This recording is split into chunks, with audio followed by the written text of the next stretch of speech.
everyone, it's Sharronda from Pay or Waits, and today I'm going to be reviewing the Netflix series Friends from College Season 2, but this is going to be the spoiler review, so if you haven't watched Season 2 yet, make sure y'all go ahead and hit pause. Go watch my non-spoiler review that I posted before this, and then you can come back once you've watched it, okay? Okay, let's go. So I think that the best way to talk about this is to kind of go through kind of the different characters, because I just feel like that's just the easiest way to do this. So, you know what? I'm actually going to start with one of my faves. We're going to go ahead and talk about Marianne.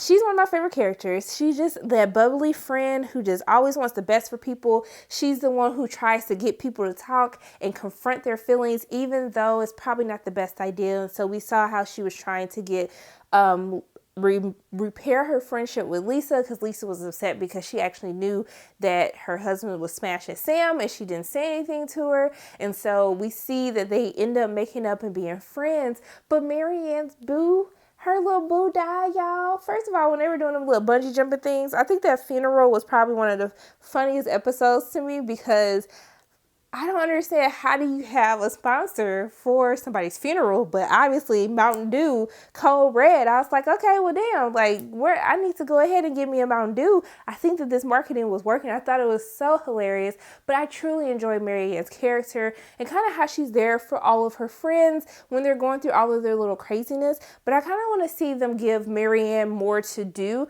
when it comes to season 3, if it is renewed for a season 3. Who knows these days? But Marianne is my girl, okay? I'm here for her. So we're going to go into my second favorite, which is Max, played by Fred Savage. And so Max's character, we see that he got his man back. He got Felix back, okay? So him and Felix got everything together. They taking their dance classes together. I thought it was so cute when Felix, what was he singing? Loving you. Yes, I know. Voice of an angel, right? So with that whole wedding scene, when he was singing, and then he just kept going, and then Max was like so into it, I was just like, they're so stinking adorable. It's just too much for me to handle right now. So basically, their relationship is totally fine, but we see that Max is having issues with Ethan, because Ethan is pretty much like trash, because you're going to hear me call a lot of people trash during the course of this spoiler review, but basically he's been giving Ethan all of these ideas for the books that he's been writing, and he kind of wants credit for it now, because it's just like he's getting all this praise, and his Felix is basically saying like, look, you need to tell him that you want to be a co-writer for this next novel that he's writing. And so eventually he ends up getting that, but then Ethan is just like, you know what, I don't want to do none of this no more, so why don't you just go ahead and just take over the whole book? Like, it's totally fine, like, I'm just want to live for me. But I didn't understand why Max thought it was okay to give up his job to do this. I just felt as though that you should have like kind of put that on the, did both at the same time. And I still don't understand, does Felix know that he necessarily quit his job? Because it seemed like when he was having a discussion about Ethan, that he basically fakes like he's going to work, but he's not really at work. So I wonder, is there going to be an issue with his relationship with Felix when Felix finds out that he actually quit his job? Because I don't think that was ever the intention for him to be a kept man, that he had to go out and work as well. So I'm really interested to see what happens with that. But I still love the scene where he was like, hey, could you not F her? Your ex-wife and your ex-lover are both going to be there. Can you try not to F your ex-lover? I thought that was absolutely hilarious. But I love Fred Savage's character. He's definitely my second favorite of the show. And I think that he keeps everything going. And Marianne and Max are the two friends who I'm like, okay, I need people like you in my life. You guys are the only people who I would be like, yes, I want friends like those. So next we're going to go into... let's get on Nick, okay? Let's go ahead and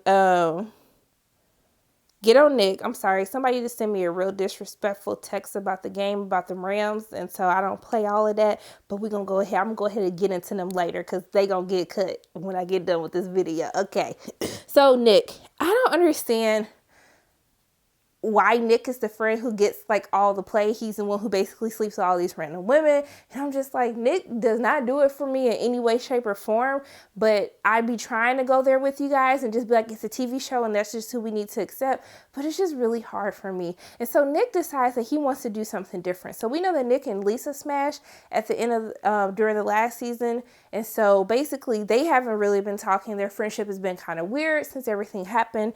And so Nick actually ends up meeting this girl who's basically, she's so super rich and she got everything going for herself. And so he starts to actually feel insecure because he's used to dating, like, you know, kind of in their 20s. They don't know no better, kind of ditzy. Those are the type of women that he typically goes for. So he kind of enters into this like serious relationship where he knows that he has to do more. She has a child. So I thought it was really cute, kind of the bond that he had with her kid. I thought that's like, oh, look at him. He could actually be a good husband one day.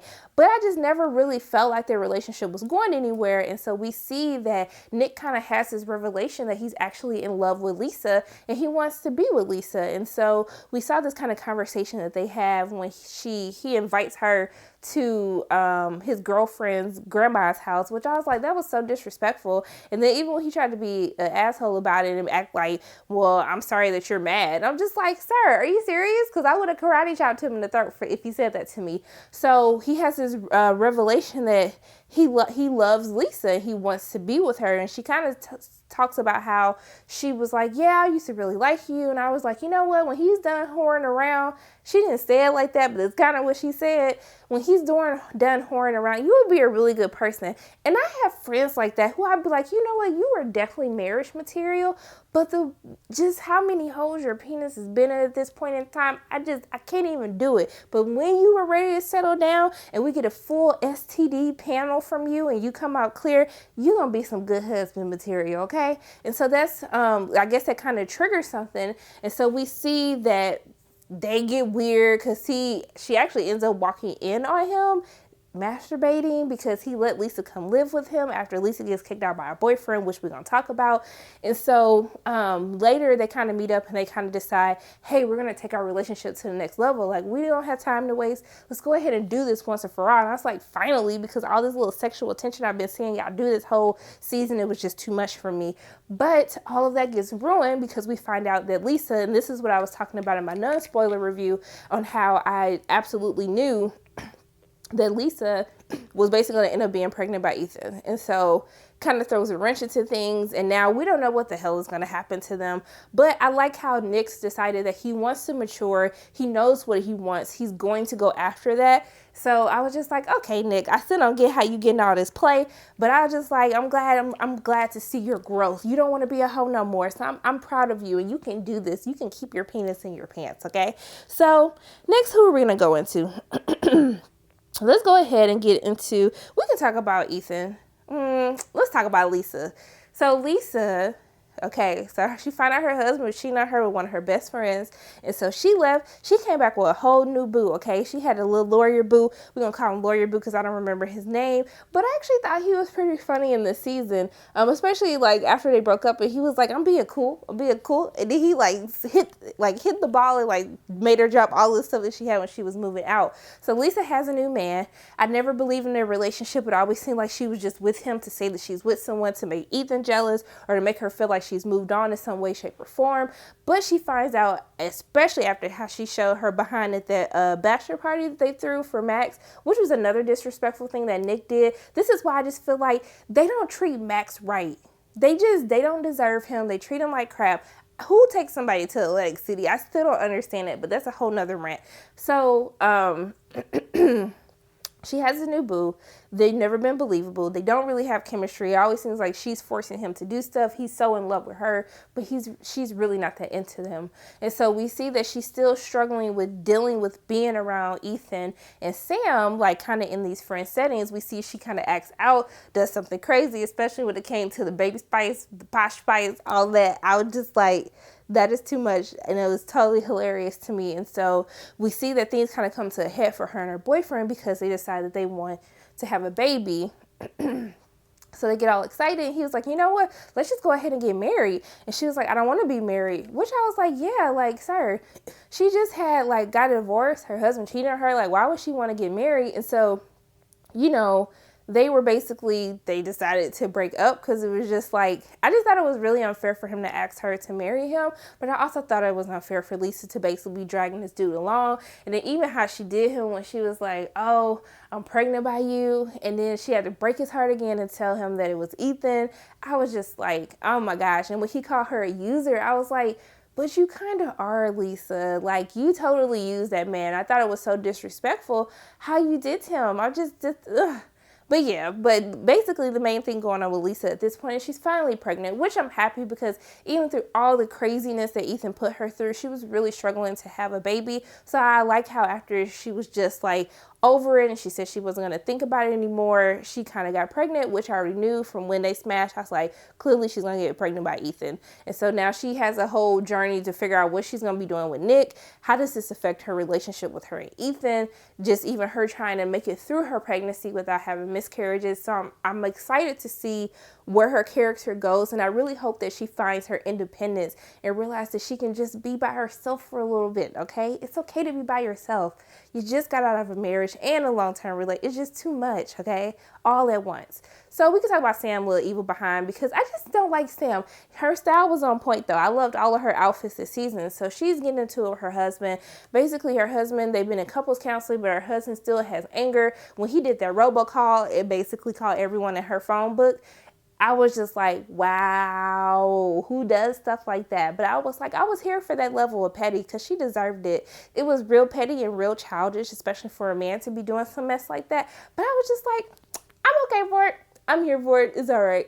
So she ends up deciding, her husband tells her he wants a divorce. They get divorced, and then she kind of goes through, her and Ethan are struggling with being together because they've always been together in secret. So as in therapy, she's kind of discovering that she feels as though the thrill will be gone and the relationship will not be the same since they're no longer committing adultery and basically doing stuff behind people's backs. But the episode that I really appreciate is when they decided to do the July 4th party, and when their friends were just like, guys, this is not okay. Like, why did you think this was going to be okay? Y'all were cheating, like, on your significant others. You lied to us and didn't even tell us that you guys were cheating. You think you're going to invite us to a party and we supposed to be he, y'all so cute together? No. And I just didn't understand why they felt like that was okay to do with their friends. But we see that they decided they're going to make things official. They're going to push through with their relationship, even though Sam's husband comes back and says that he basically wants to be together again. And this after the food and dated the teacher, which I agree with Sam, because like, why are you dating our child's teacher? That's just out of line for so many reasons. But then also too, I thought it was super hilarious when he caught her and Ethan in the house and he thought he was having a heart attack and then old dude fell down the steps. That was super funny. But we see that they plan to take this trip to Paris because they were supposed to take this trip 20 years ago, and then something happened. He got a hand job by somebody, which somehow stopped them from going to Paris.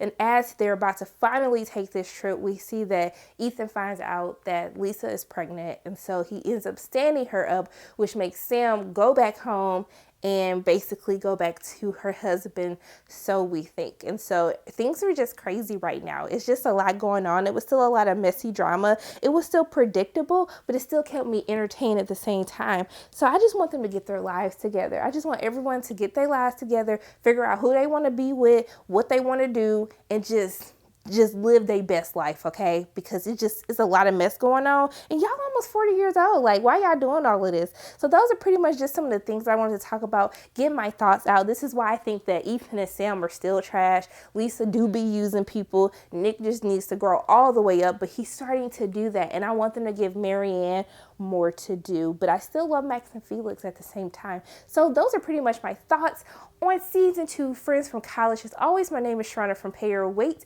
Make sure you let me know in the comment section below, what did you think of this season? Did you like it? Did you not like it? What was your favorite episode? What made you laugh out loud? Okay, so as always, my name is Sharronda from Pay Your Weight. If you like what you saw today, make sure you hit the like button, hit subscribe, share this video with your friends, and make sure you hit the notification bell, and I will see you soon.